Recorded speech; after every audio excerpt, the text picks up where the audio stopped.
Chapter 4. P. T. Barnum. The following are quotes from his book, The Art of Money Getting, published in 1880. The foundation of success in life is good health. That is the substratum of fortune. It is also the basis of happiness. A person cannot accumulate a fortune very well when he is sick. We are all, no doubt, born for a wise purpose. There is as much diversity in our brains as in our countenances. Some are born natural mechanics, while some have great aversion to machinery. Unless a man enters upon the vocation intended for him by nature, and best suited to his peculiar genius, he cannot succeed. The possession of a perfect knowledge of your business is an absolute necessity in order to ensure success. In a nutshell, there are no shortcuts to wealth, aside from right vocation, good character, and perseverance. And don't forget to advertise. P. T. Barnum was possibly the greatest showman who ever lived, famous for his circuses and museums of curiosities. He is also considered a master of promotion, whose ideas are still studied by marketers today. Barnum's autobiography tells his colorful story, but it is The Art of Money Getting, or Golden Rules for Making Money, that offers a recipe book for prosperity. Consistent with the great marketer, the title is a slight exaggeration of the content. There are, in fact, no detailed ideas or techniques for getting rich. Instead, the author provides 20 rules for personal success and the development of good character that, indirectly, will make a person's financial rise almost inevitable. Have health and wealth. Barnum draws attention to something that is obvious on the face of it, yet is so often overlooked, that you need to have good health in order to be successful. The pursuit of riches requires physical and mental gusto. If you are successful and wish to remain so, you ignore the laws of health at your peril. Barnum himself once smoked 10 to 15 cigars a day, and in this book goes on the offensive against the filthy weed, tobacco, but he reserves his greatest attack for alcohol. To make money requires a clear brain. A man has got to see that 2 and 2 make 4. He must lay all his plans with reflection and forethought, and closely examine all the details and the ins and outs of business. If the brain is muddled and his judgment warped by intoxicating drinks, it is impossible for him to carry on business successfully. How many good opportunities have passed, never to return, while a man is sipping a social glass with his friend? Recalling the phrase, "wine is a mocker," Barnum notes the way alcohol initially flatters the drinker into feeling omnipotent, then drains them of vital energy. There is also the sheer amount of time wasted when they could be building a business. Choose the right career in the right location.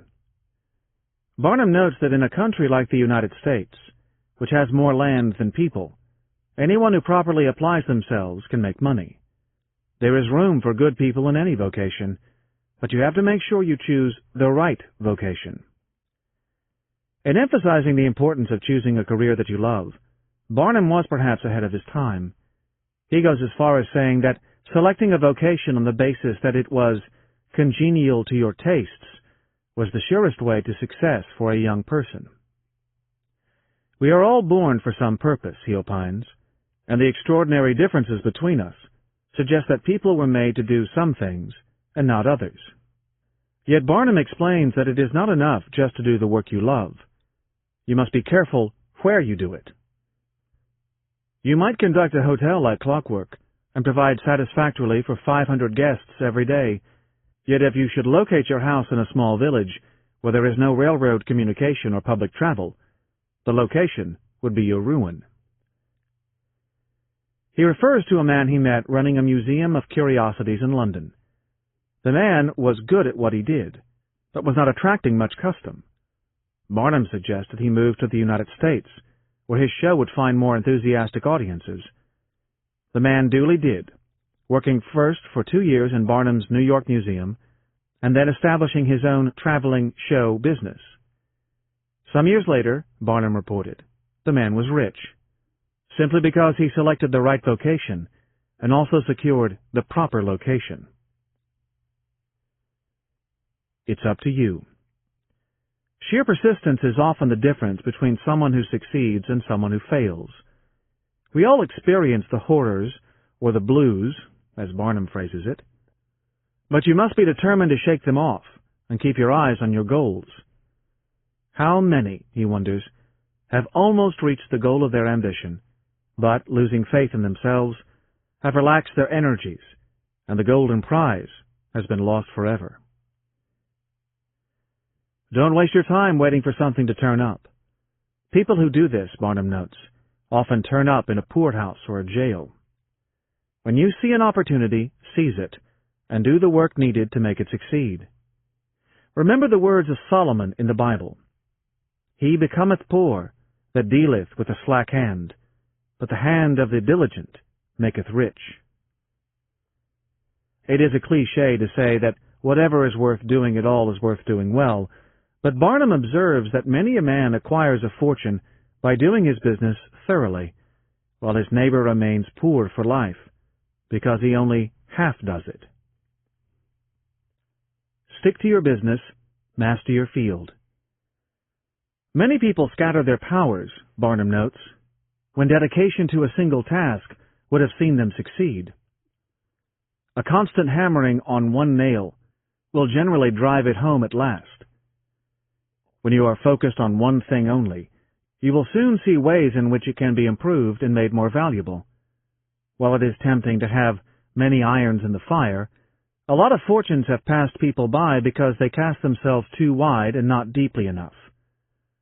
Barnum quotes a maxim from the founding member of the famous Rothschild banking family: "Be both cautious and bold." At first glance, a paradox, this simply means being very careful in the making of your plans, but once you have made them, do not hold back on their execution. No one succeeds, Barnum asserts, without knowing their field inside out. His reflection on his 19th century countrymen could be applied to people in any time and place. As a nation, Americans are too superficial. They are striving to get rich quickly and do not generally do their business as substantially and thoroughly as they should. But whoever excels all others in doing his own line, if his habits are good and his integrity undoubted, cannot fail to secure abundant patronage and the wealth that naturally follows.